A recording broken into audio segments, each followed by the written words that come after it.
have fun with it. I don't want to say lower your expectations, but maybe adjust your expectations to realize that not every shot has to be perfect. You want to express something, and you can express something in a shot that's maybe not technically perfect. I think people should not get so hung up on taking the best technical picture. Take the best picture for you. And if if it is your expression, if it's what you wanted to capture, whether the picture is technically perfect or not, I think you've got something there. Hey, welcome to the Beginner Photography Podcast. I am your host, Raymond Hatfield, and today I'm chatting with the old camera guy, Dave Mihaly, all about bringing fun back to photography. But first, the Beginner Photography Podcast is brought to you by CloudSpot. With CloudSpot, you can impress your clients with a beautiful gallery that is easy to view, share, and download on any device. You can control image size, add a watermark, and download limits. So grab your free forever account today over at deliverphotos.com and only upgrade when you are ready. Now, a story time here. A few years ago, I was in Kansas City to shoot a wedding.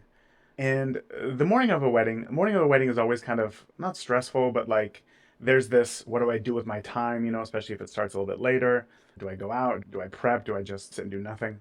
So typically what I do is I'll go down to the hotel gym and just try to get some steps in, move my body, because you never know what the wedding day is going to bring. And at this point, I had already stopped booking future weddings. I was feeling burnt out. Post-COVID, wedding photography for me never felt more like a job than it did then. And I really wanted to get back to when photography was a creative pursuit, something fun. So in that headspace, I remember searching Apple Podcasts for, photography project or something like that. And an interview with today's guest, Dave, on the Embrace the Grain podcast popped up. I loved it. I then found Dave on YouTube, and I really enjoyed how non-influencer the whole thing was. How pro slow down and have fun with photography it was.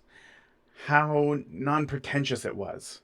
In the majority of his videos, Dave just uses a point and shoot, and he brings that energy to you. Use a point and shoot if you want.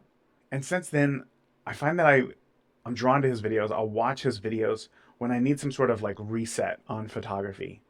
Maybe after a new camera comes out and there's all these reviews that make it look like this camera is the end-all be-all best camera that could ever exist. You have to drop all your money on it right now.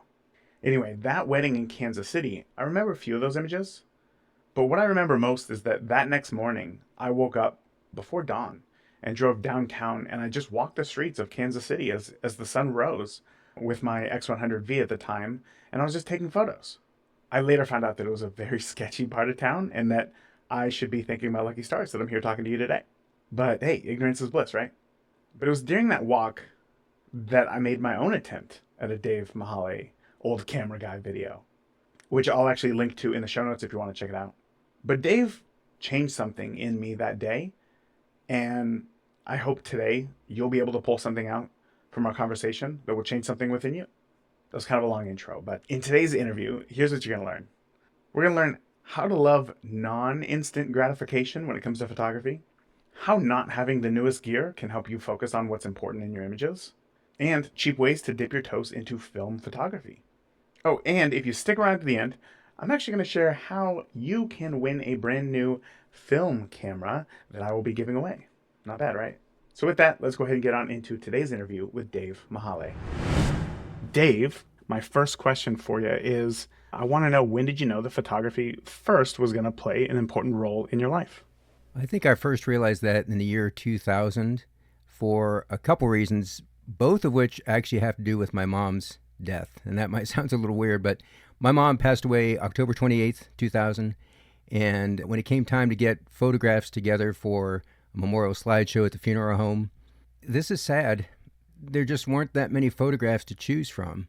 So the first reason I kind of realized at that time that photography was probably going to play a more of a major role in my life is I didn't want to see that happen again. For instance, like when my dad passed, other family members, it just really kind of stressed the importance to me that you need to photograph the ones you love. And that became much more of a mission in the year 2000, again, after my mom's passing, and it was a non-negotiable. So it's easier now, obviously, with iPhone, smartphone in your pocket, you can document everything.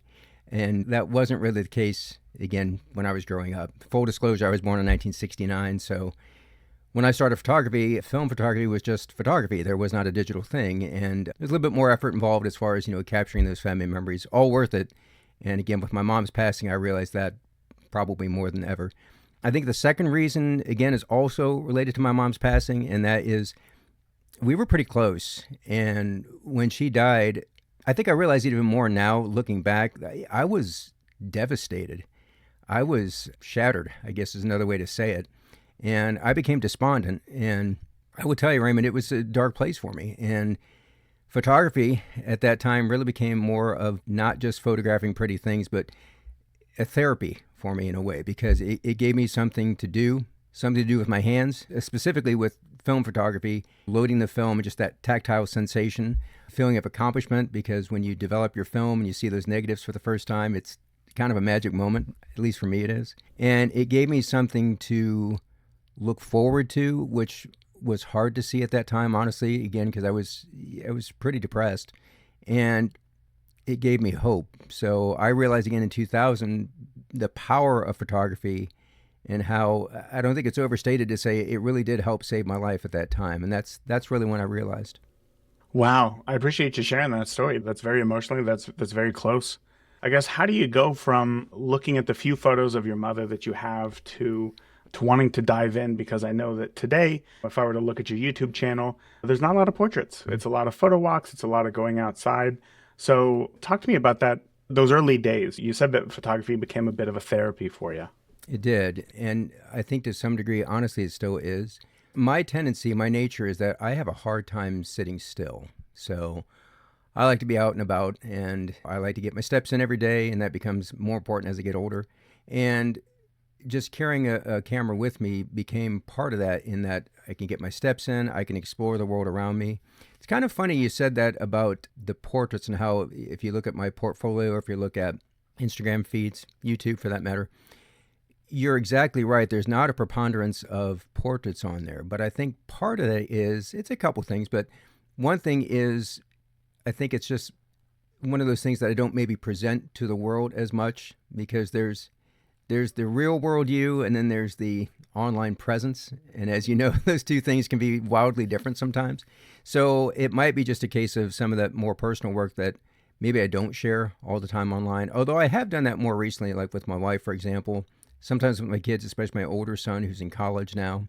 So I do think I'm sharing more of that now. The other reason I'm sharing a few more portraits now than I used to is I am lucky enough to be in a community where we have local photo walks fairly frequently. Matter of fact, we've got one coming up this Saturday. There's another studio session that some friends of mine are putting together for Sunday. So I've got a couple things coming up this weekend. So part of it was just maybe not the opportunity. Of course, 2020, the world kind of ground to a halt, and didn't do a lot of portraits for a couple of years there. But I think in 2023, I guess it was, a lot more of these photo walks started popping up, and it really kind of broadened my horizons as subject matters, that sort of thing. Back in the day, going back to your original question, in 2000, for example, about a year before that, in 1999, I picked up a little compact camera, the Lomo LCA, the Lomo Compact Automat. And by any objective measure, it's not a good quality camera. It's not the sharpest tool in the shed, or the sharpest lens for that matter. But that was part of its charm too. And I think one of the big things about it was, as far as what made me use it so often, is that it could slip in your pocket. So you literally could take it everywhere with you. So when I had it with me everywhere, and again, this is before I had a smartphone, certainly, because it was 2000, and it was just very accessible. And so I started taking pictures, and at the time, the place where I got it from is called the Lomographic Society International. It's just called Lomography now. They had a kind of a set of 10 rules, which are sort of tongue-in-cheek, because rule number 10 is there are no rules and just do your own thing. But they really stress the importance of just taking your camera with you, documenting everything, shoot from the hip, just try experimental stuff. And I think really from then, that's what started me in just trying to find the fun side of photography. So we talked about, got a little bit deep there and heavy with talking about documenting your family, those loved ones around you, which I think, again, to this day is super important. But I think it's just as important, at least to me, to find the fun in photography, find the joy in photography. And I think it's okay to take your photography seriously, but I don't like to take myself too seriously. So just the joy and fun of photography is as important to me as just documenting the things we talked about before, too.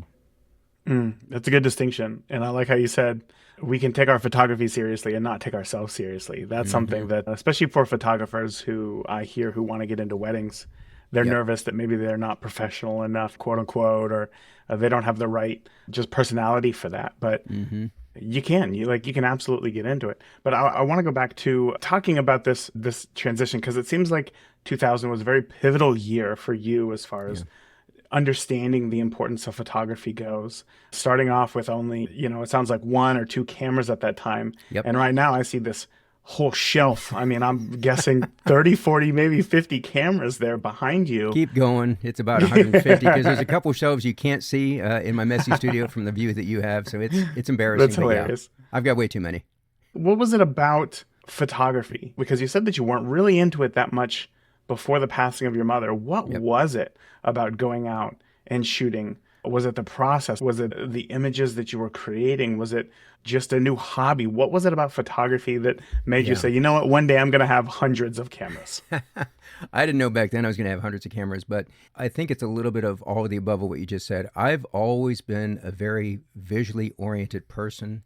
I mean, some of my earliest memories are just doodling faces all over my mom's and my grandma's grocery list. So, I mean, I would have been very young at that point, probably even before elementary school.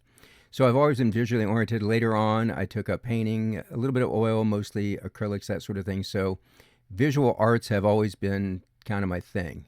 And then in 2000, again, I was kind of surfing the internet as one does, came across this limo camera, which again was kind of the gateway camera that got me started. And I just realized that it's a different outlet for that expression. It's still visual arts, but you don't have to mess with turpentine and toxic paints and that sort of thing. For me, and maybe this harks back to my mom's passing too, which we keep coming back to that, but photography for me is a way to make the impermanent permanent. And I think I felt that more with my mom's passing. And it goes back to that again. I think there were really a couple kinds of grief. The obvious grief of losing my mom, but then the secondary grief of knowing that I'm not going to have the chance to take any more pictures of her was a whole other kind of grief that kind of hit me. So again, just a different expression. My job, my day job to this day, I'm an eye doctor. I'm an optometrist. So you can't get more visually oriented than literally checking people's eyes every day. So visual arts have always been a way for me to kind of, again, express myself. But everything you said was a new hobby, trying something new, because at that point I was probably getting a little bit bored with the drawing and the painting, that sort of thing. And some of the mess you see behind me is still art supplies that I haven't used in a few years.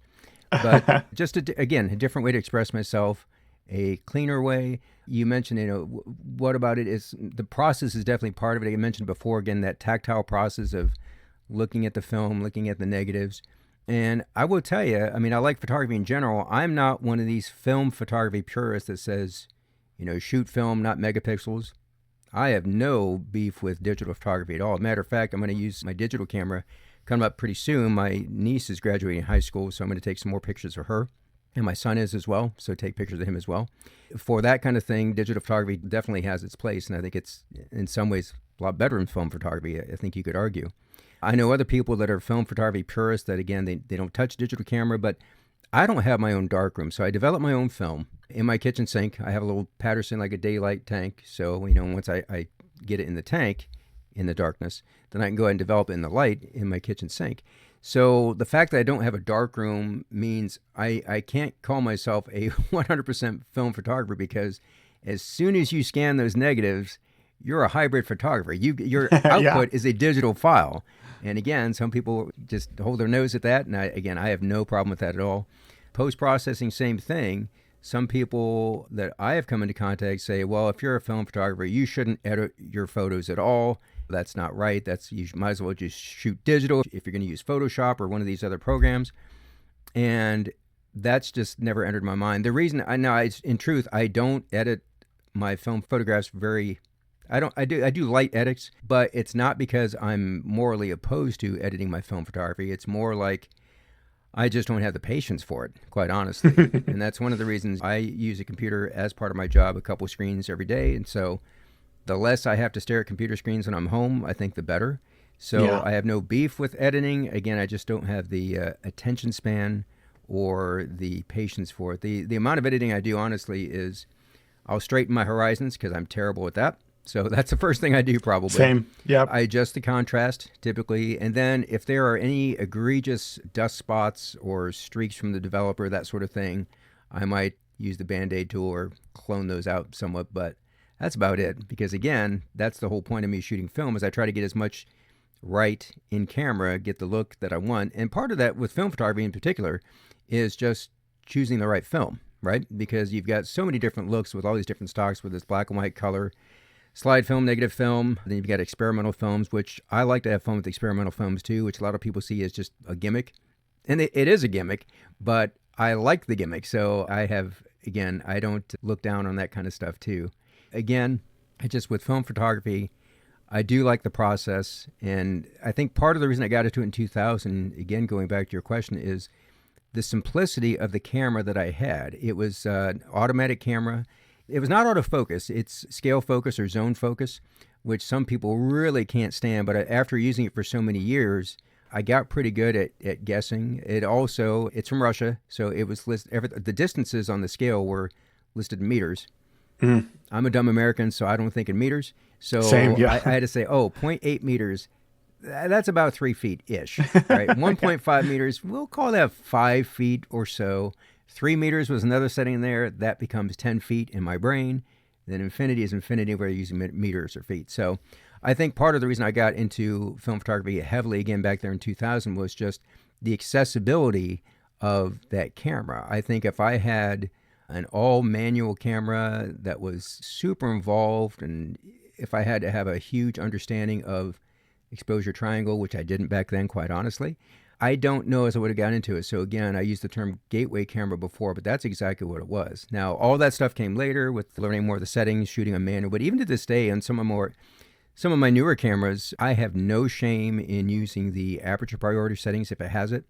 And my dirty little secret, and maybe hot take, is I use program mode too. So, and you know what? In some situations, you're got a kid running around or an animal, a dog or something like that, and you're trying to catch autofocus and auto exposure, it's okay. I've given myself permission to do that. That's such an important thing. Yeah. In a world, in an art form where there's so many rules, it's important to find something to give yourself permission to make it a whole lot easier. Talk to me about, we were just talking about learning manual there, shooting in manual. I want to know, when you got into photography, did you jump straight in, go to the SLR route, learn all that you could?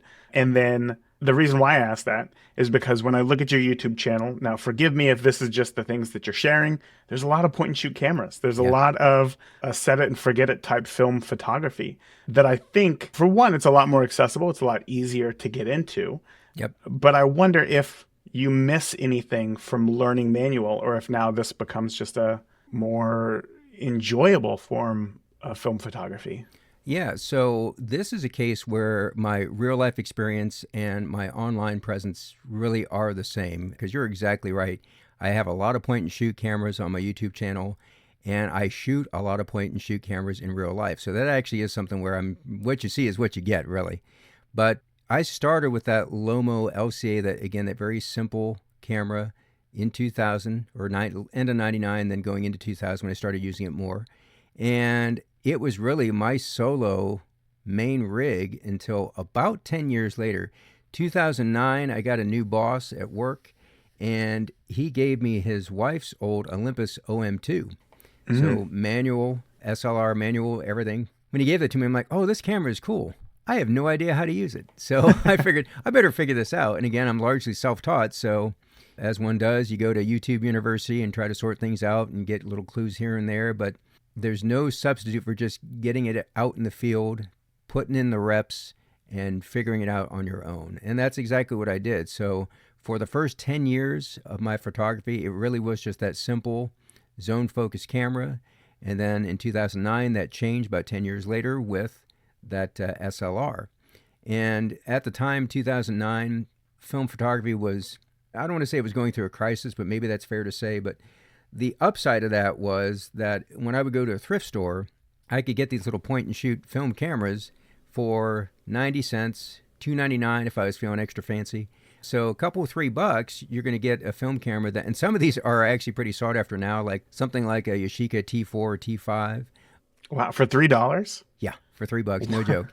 And I did the same thing. I actually had two Olympus Stylus Epics. One I got for $2. One was I splurged and spent $3 on at the thrift store. But again, 2009, 2010, right after I got this SLR, you could do that. So that SLR really kind of opened me up to, oh, there's other cameras out there. Maybe I'll just look around and see what's out there. And that kind of ended up with 150 cameras. But again, for $2 or $3, you're only out a few bucks, and you can try different cameras. I certainly wouldn't have this many cameras if I went out and tried to buy film cameras today, because I would go broke pretty quick. But back in the day, you get all of these, again, fairly nice cameras. Now, again, some of those, like you said, are point and shoots. Some of the new cameras I get, I've been fortunate enough to have some companies send me new cameras. So they're new. They're not vintage cameras, but they function a lot really like disposable cameras. They're basically, in my eyes, reloadable disposable cameras. Mm-hmm. And you spoke before about, what is it about those? Do you just like the experience? I do, because when you don't have to fiddle around with a bunch of settings, it really frees you up to concentrate on composition and subject matter. And that's really the stuff that appeals to me. So I'm not a highly technical photographer. I mean, I look at it this way. I have one, what I would consider a nice camera. I have a Pentax 6.7. Excellent camera, medium format, very highly regarded. I got that nice, I think it's a f2.4 105 lens, great for portraits. Beautiful. It's great for portraits if you nail the focus. If you miss the focus, it's horribly ugly. The older my eyes get, the more I can miss focus, honestly. But that's a great camera. And again, I think by most people's estimation, they would say, oh, that's a professional camera, that's a nice camera, that's a high quality camera. But again, that's not the one I use the most, because it weighs about 100 pounds. Not quite 100 pounds, but it's heavy. In the wintertime, like it is right now for us in the Midwest, with all the snow and cold and single-digit temperatures and below zero wind chills, that big metal beast does not operate well in the snow. So I'm not going to take a camera out like that. Now, you give me a plastic little reloadable disposable, it's going to function fine. There is one button to push, and it's a simple shutter, and it's going to work when it's 10 degrees outside.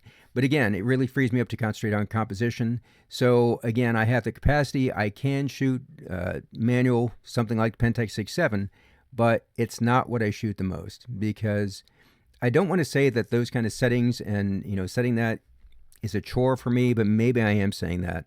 I referenced before, I think that I don't have a very long attention span, and I would be the world's worst large format photographer, just trying to set everything and make everything right, and dark slides, whatever. It's just not my thing. So by far, what I shoot the most are, as you mentioned, a lot of point and shoots, because they're very accessible, they're easy, and they're cameras that just kind of get out of your way. So again, you can take pictures of what you want to take, and in a fairly efficient manner. Now, they're not going to give you that control that you have with a more professional camera, one that you can set manual settings on. And again, those have their place too. If I'm going to just set up and do specific landscape stuff that I've been wanting to shoot, and there's no time crunch, that sort of thing, I might take out one of my more manual cameras.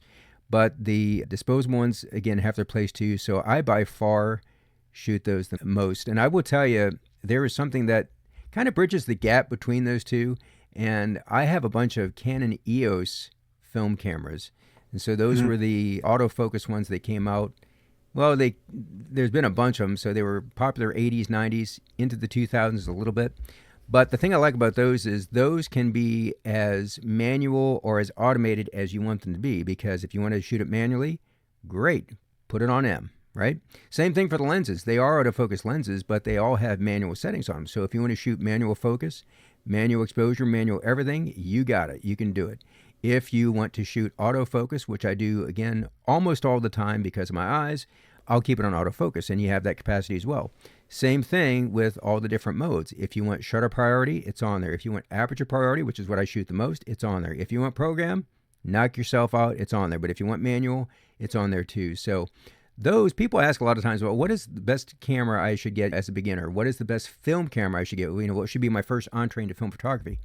And a popular sentiment is, Oh, get one of those classic film cameras like a Pentax K1000. And I'm not knocking that camera. It's a great camera and very popular, very pricey, looks fantastic because you got this old metal beast. And again, mechanical, it's great. But I think what sometimes gets overlooked is these other ones because they're plasticky, so they don't look all that great. They don't have the sexy curves that you're going to get on some of the other mechanical cameras. They don't look like you're shooting a film camera. Quite honestly, that they look like early digital cameras. But to that point, that's another thing I like these Canon EOS lenses or cameras is because you can use the same lenses on the film bodies and the digital bodies. So you get more bang for your buck. And that's what I do. Again, I referenced before how I'm going to be shooting some senior portraits for my family members. I'll take both, and I could just swap one lens back and forth between digital camera bodies and film camera bodies. But again, I think something like that is a great resource to start with because if you're a little scared of starting or trying film photography, you can start by using program mode, and there's not a lot for you to do. You can use program mode, you can use autofocus, and it's very non-intimidating, very accessible, as you said before. And then as you progress, learn a little bit more and maybe want to branch out and have more control over your settings, more control over your depth of field and your final image. Well, that's great because they have the capacity for that too. So you can just switch over, get off of program, and maybe try aperture priority, try something else, maybe try manual. So for me, it's kind of the best of both worlds. So I have a lot of those too. So you're exactly right. A lot of point and shoots, love those. But again, the Canon EOS line, I think are kind of unsung heroes. Not, which, maybe I shouldn't be talking about it because, more people find out about them, the more they're going to go up in price. Although I've already got mine, so I guess I don't care about that as much. But I think they're kind of the unsung heroes of film photography. It's funny. I have a buddy who had it was a EOS Rebel G, I think it was, Yep. or something. That was my first one, actually. Okay, yeah. Well, I saw it. He brought it a trip up here once, and I saw it, and I thought, this looks like the cheapest film camera you could buy. As you mentioned, it's plasticky. It just doesn't look like it's going to withstand much at all, like it's going to fall apart Yep. any day now.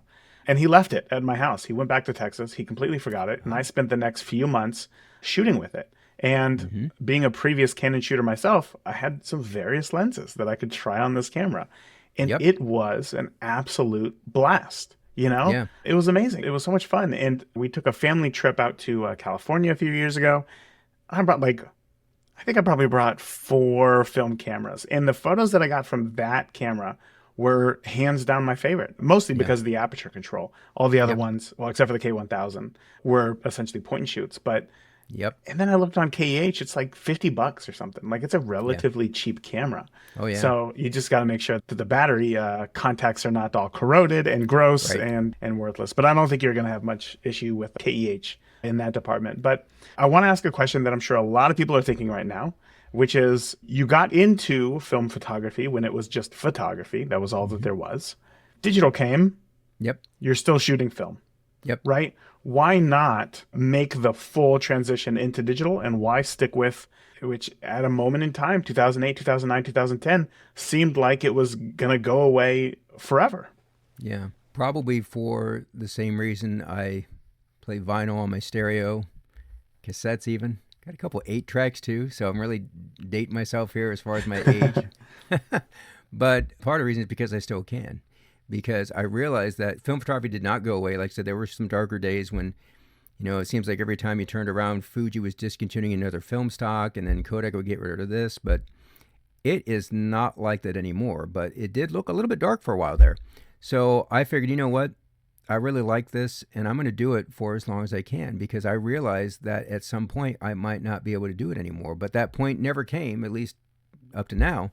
Yeah. So again, it might seem like a strange thing to say, but I do it because I still can.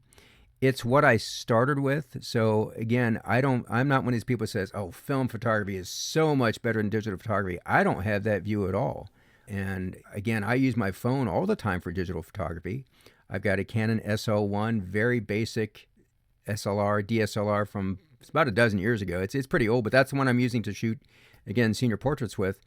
But again, for me, it's what I started with, so it's what I'm more comfortable with. So it's not a matter of I don't think film is better, but I started with it. I have more experience with it, and since it did remain available, I guess I didn't have to make the transition to digital. So again, I shoot digital when it makes sense to for me, but again, part of the reason I stuck with it is I mentioned before just that tactile experience of loading the film, choosing the film you want to load, because again, that has dramatic effects on what your outcome is going to be. And you can do that with digital, obviously.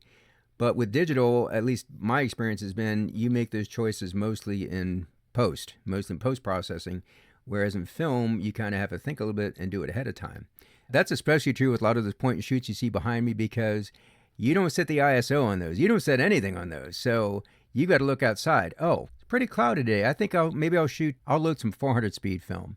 Or, it's bright and sunny. I'm going to use a roll of Ektar 100 because I don't want a super high speed, because I know it's going to overexpose the shots. Because with those, they're essentially glorified box cameras where you have one shutter speed and that's it. So there's no meter to actually assess the light situation. So I like doing things again pre more than post. And again, with film, that's what you get to do. You pick your film ahead of time, you load it, just feeling it, developing the film, touching the negatives. Negatives are, if you do it right, if you develop it right, wash it well, it's very archival. So that's one thing that I'm old enough to have seen digital files on my computer. Used to have like a zip disk, which younger Yeah. people don't know what that is anymore. CDs, DVDs, they're still around, but a lot of things live in the cloud now. And at least with physical digital media, the jury's still out, I think, on how long that's going to last. And that's less the case with physical negatives, because film photography has been around for a long time. And again, not saying it's better than digital, but I'm saying there's definitely more of a track record. Just if you look at the number of years, there's no comparison. I mean, it's been around a lot longer, and you can still look at and hold and appreciate negatives from 100 years ago or more. So for me, again, I like the archival permanence of it, the experience of it, the tactile sensation. And again, for me, it's not about film being better. It's what I'm more comfortable with, and it's what I have more experience with. I liked your example of you still can, right? You still listen to vinyl. You still do these things that I'm sure you still read books rather than a Kindle, maybe. Yep. Like there's a lot of examples like that. Yep. The only flaw that I find with this, and I'm just playing devil's advocate here, and I want to hear your perspective, is that with the vinyl, it's not that much more work to put it on a turntable, put down the needle, press play.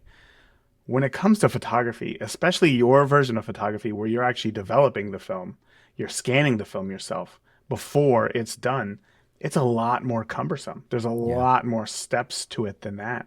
So is that part of the intrigue for you, or is... I think it is. Now that you bring it up, the more I think about it, that's true, because there's not that instant gratification with film photography. Whereas to your point, you throw a record on there, you put the needle on it and you're good to go. So you're right. There is more, it's a heavier lift to do film photography, but part of that, again, I think the non-instant gratification does appeal to me. The anticipation. Back in the day, of course, and well, you can do this now too. If you send your film off to a lab, it might be a week or two until you get your film back, and you don't know what you're going to get until you flip through your disappointing set of prints in a lot of cases. But it's like, oh man, I really thought I nailed that shot. Oops, not so much. And again, developing a home is a little bit different because I had a little bit quicker turnaround, because I could just develop it pretty quickly, depending what the film is and what the process is, and then scan it right away. After it dries for about 2 hours, scan it right away. So part of me does like the fact that you don't always know what you're going to get. And for me, that is part of the fun. It goes back to what I was saying before. If I'm shooting senior portraits, or if I have a session booked with a model, I like to have that digital backup just in case I didn't nail the shot with film, because in a case like that, you don't want to say, I talk to my son, here's your senior portraits. Isn't this fun that I botched the focus and the exposure is terrible? Isn't that a lot of fun? No, that's not fun. So that's what I said. So digital is superior in that sense. But you're right, film photography is not the easiest thing, but I think because of that, it does maybe, wrongly or rightly, at least for me, give me a little bit more sense of achievement and satisfaction that I did this process. So again, I think maybe I appreciate the outcome a little bit more, because I do know that the work that went into it. It was a little bit more involved than just pressing a button. That was a great explanation. I appreciate that. So then, if the process of it is enjoyable, that's what brings you joy. Let me ask, because there are multiple steps to shooting film? Obviously, for you, there's choosing a camera, there's choosing a film. That film, there's different types of development processes as well. There's the scanning and obviously editing it to be able to share it. Mm-hmm. What within film photography brings you the most joy?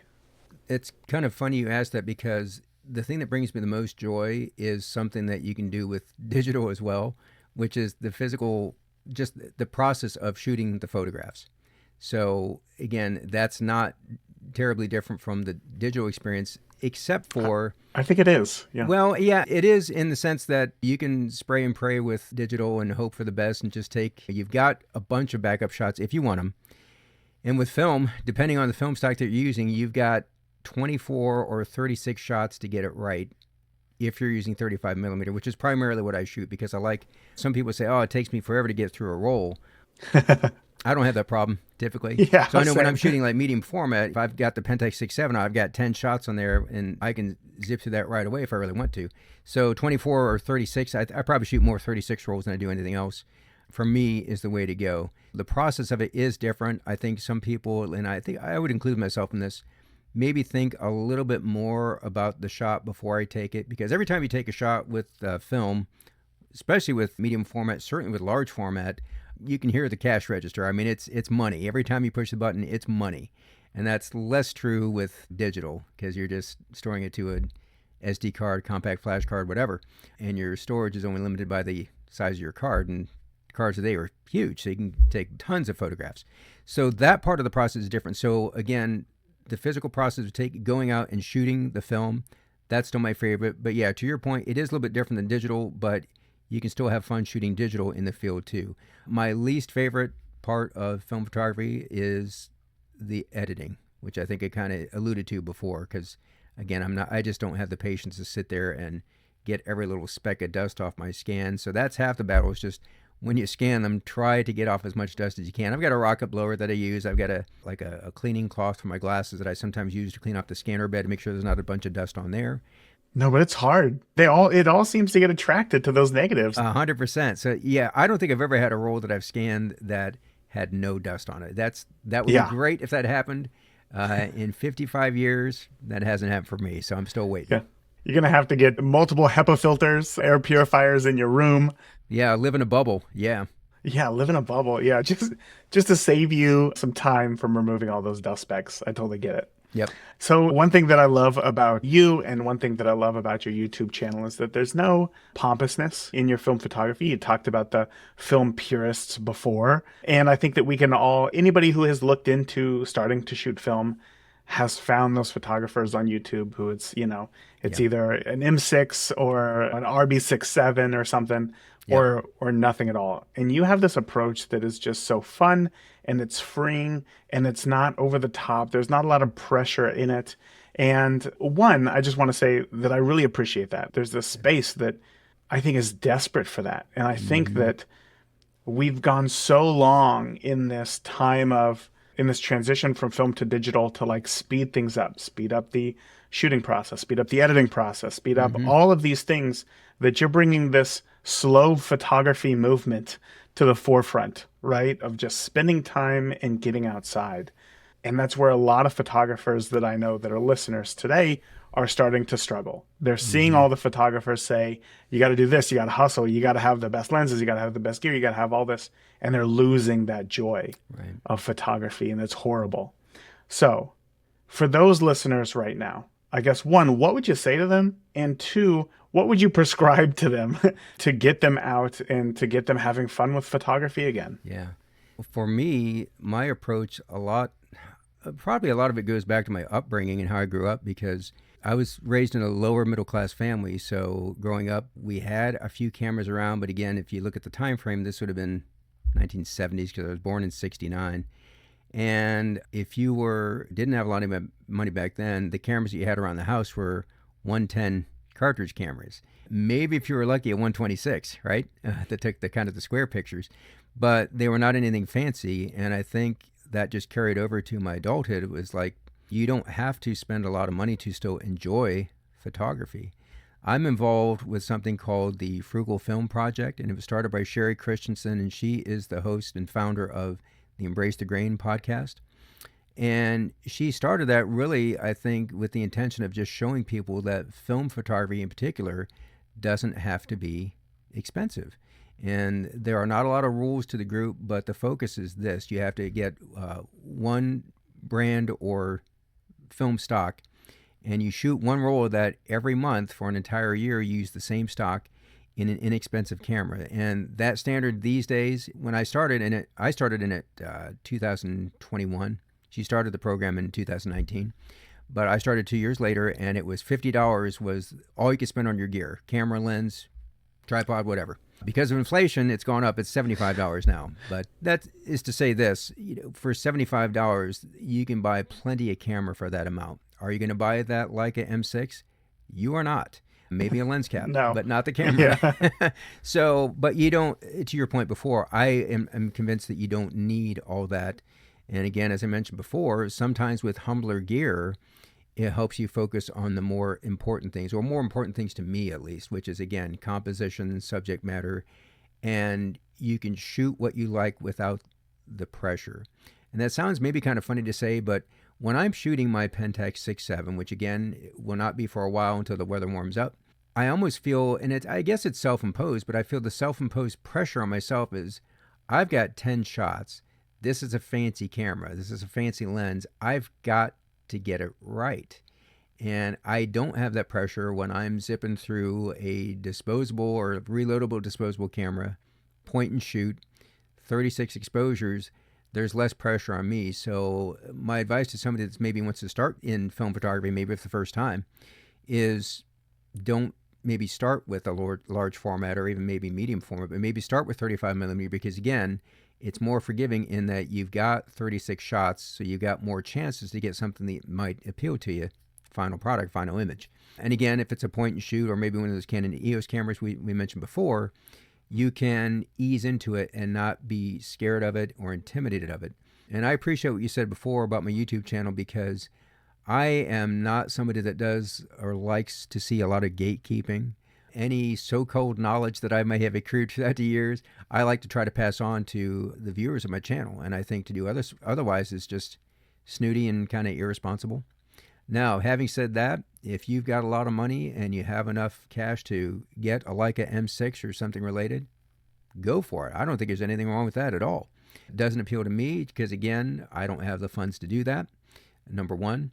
Number two, again, rangefinder photography has never really been my thing, but some people love rangefinder photography. I do have some experience with rangefinders. I had an old Yashica Electro rangefinder for a while. I've had some of the Olympus rangefinders from the late 60s and early 70s, and I got along pretty well with those. But again, once your eyes dim and those rangefinder patches dim, it gets harder to pull that focus off. So my suggestion is have fun with it. I don't want to say lower your expectations, but maybe adjust your expectations to realize that not every shot has to be perfect. You want to express something, and you can express something in a shot that's maybe not technically perfect. Maybe you didn't nail the focus. Maybe the exposure is a little bit off, but maybe you've captured a moment, and you can do that with the humblest of gears. If it's got a shutter, you can do it. So I think people should not get so hung up on taking the best technical picture.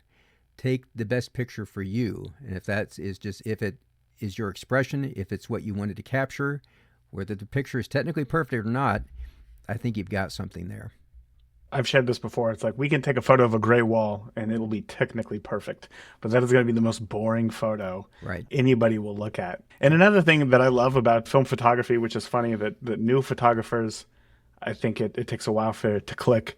Everybody wants to shoot full frame in digital, which is just the equivalent of a 35 millimeter piece of film. Yep. So it's like you could shoot full frame for $25 right now, if you were to go to a thrift store and just buy a roll of film as well. And that's a full frame camera right there. You got it. So I love that. Yeah, don't put as much pressure on yourself to get it technically perfect. And to follow up on that, Raymond, to the point of, you don't have to spend $1 million on a camera. That is somewhat true of film too. The knock against film photography here recently has been the prices on film has gone up and up. And that is not wrong. It's very true. But it depends on the film that you're shooting too. So if somebody is looking for a more accessible, more inexpensive way maybe to enter into film photography or dip their toes into it, My other suggestion would be try black and white. You don't have to shoot color film.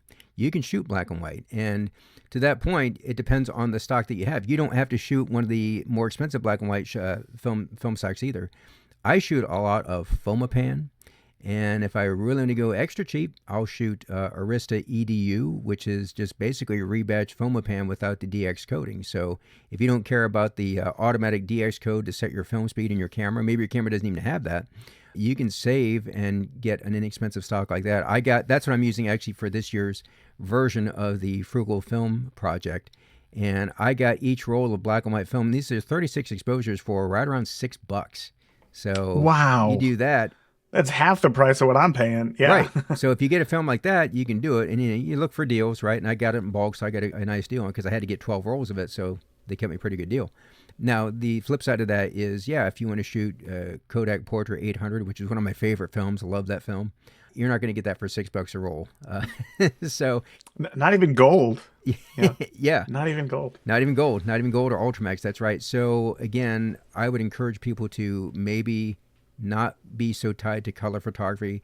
Maybe try black and white. And if you get into developing, same thing. The developing doesn't have to be that hard. My take on it is this: if you can follow a recipe, you can develop film at home. You need a little gear, right? But the barrier to entry is not, I don't think it's that high. You can get it like a daylight tank like I have. I've got a few of them now, but those are running about $30. You can get those roughly, give or take, depending on how big the size of the tank is, because there's different sizes. I use a dark bag, which is going to be, again, about another $30, and it just looks like a black oversized shirt that you just kind of stick your arms in, and you have the film in there, and you load the film into the tank so it doesn't get exposed to light. Once you've got those two things, the other necessities after that are get yourself some kind of developer. I use Kodak HC110, works great.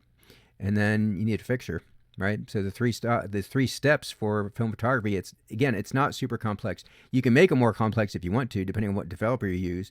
You can do a pre-soak. I just use water to soak the film a little bit. You do your developing stops. You need a developer. The stop part comes after that. I use water out of the tap, right? Doesn't cost you much of anything. And then you fix it. And then you rinse it again, and you can use a couple drops of Flow, something like that. But if you want to go even more accessible, again, this speaks to what you're talking about before, maybe people getting into photography or film photography specifically. You can try a monobath, right? And I don't think a lot of people maybe know, or not as many people know about monobaths as should. If you really want to start with film photography, monobath is this is how I started actually personally. It is one bottle that you use it for your developing, your stop bath, and the fixture all in one. It's one bottle and it does all of that. Now, it doesn't work for every film, right? And this is strictly black and white, but you can't. Oh, okay. Yeah, you can't develop color film in a monobath. Important point. Like any black and white? Most black and whites, not all. Okay. I had Ilford XP2, and I think XP2 is not. XP2 is C41 process, so you have to treat that like color film. What am I thinking of then? All right, anyway, it doesn't matter. Dave, we are at the end of our time here. So before I let you go, can you share with our listeners where they can find you online, see more about you, what you're shooting, and how to keep up with you? Yeah, the best place to find me online is on YouTube. My channel is called The Old Camera Guy. And so if you search for The Old Camera Guy and see an old guy with a goatee and a hat, that would be me. So that's probably the best place. The other place to find me is I am on Instagram under, oddly enough, The Old Camera Guy. And then the last place you can probably find me now is Blue Sky. That's kind of a recent thing for me. And so far, I think I like it. If not, just because my feed hasn't been overrun with bots and politics and strange things and ads yet. We'll see how that pans out. But so far, I like it. So YouTube and Instagram, Blue Sky, The Old Camera Guy. Huge thank you to Dave for coming on the podcast. I've got one actionable tip that you can implement today to become a better photographer, and then I'll share with you how you can win that fun camera. Okay, the action tip is this. Go on a photo walk.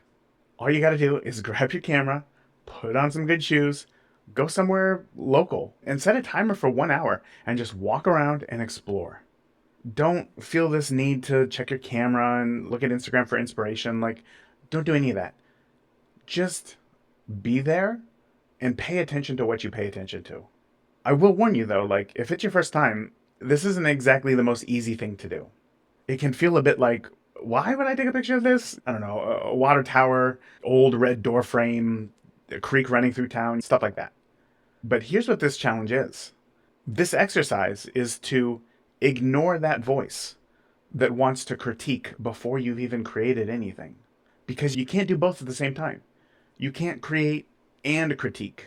You can't write and edit. You have to just create for creation's sake. So again, this is more of an exercise for visualization than coming home with like 36 banger images.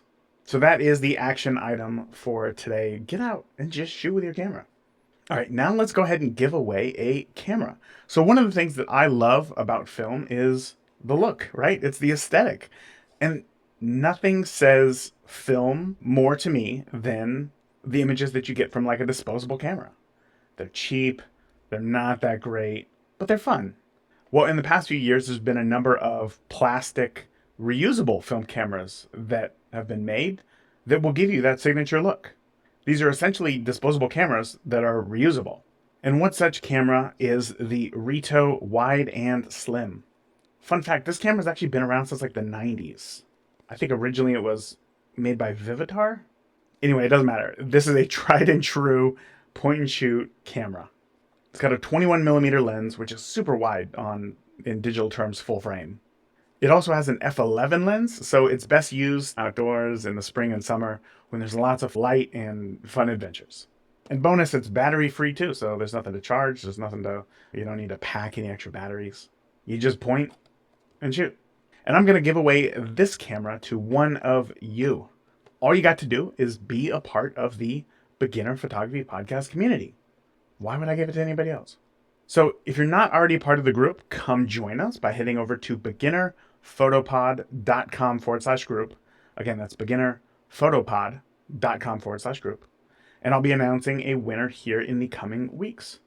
Quick note, you do have to be a resident of the US because shipping this thing internationally would cost more than the camera itself. And if you're listening in the future, I got some fun, quick ideas for giveaways planned going forward. So again, come join us. All right, that is it for today. Remember, the more that you shoot today, the better of a photographer you will be tomorrow. So get out and do that photo walk. Talk soon. Thank you for tuning into this week's episode of the Beginner Photography Podcast. If you enjoyed today's episode, please share it with a friend. Start a conversation. Grow together. That is it for this week. Remember, the more that you shoot today, the better of a photographer you will be tomorrow. Talk soon. Thank you for listening to the Beginner Photography Podcast. Keep shooting, and we'll see you next week.